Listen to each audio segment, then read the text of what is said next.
is Mrs. Reynolds, your school counselor, and I just wanted to record a little video explaining what a calm kit is and what a calm corner is.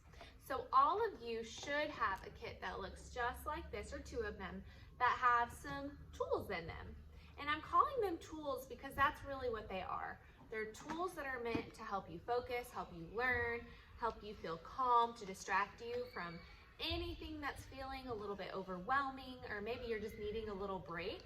That's what the calm kit is for, and that's what your calm zone or calm corner is for.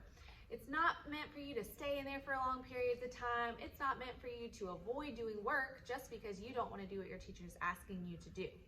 So if you're having a moment where you're feeling really frustrated, or you're not able to pay attention very well and you're having a hard time focusing and you just need a break, you can ask your teacher, can I go sit for a few minutes in the calm corner to take a break, relax, and then come back to my work?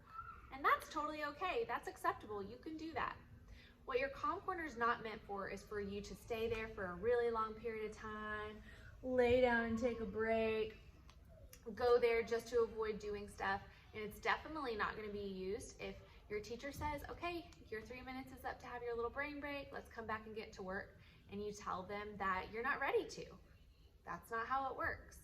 The calm corner can only be used by students who use it appropriately.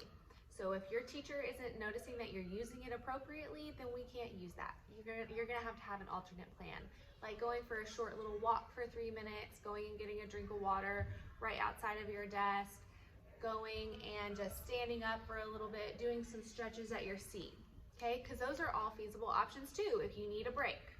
So talk with your teacher a little bit right now about things you can do if you're feeling frustrated, or if you're feeling like you need a short little brain break. And talk to them too about the tools, because Ms. Reynolds is planning on getting a couple more. And there are things like this marble fidget, right?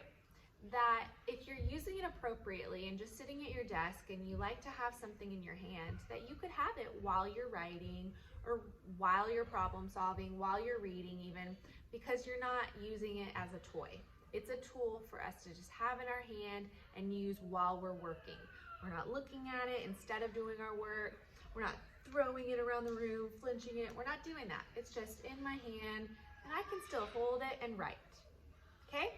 So talk with your teacher right now about some different things and strategies you like to do when you're frustrated or just need a little brain break so you can refocus your attention on your work. Bye, everybody.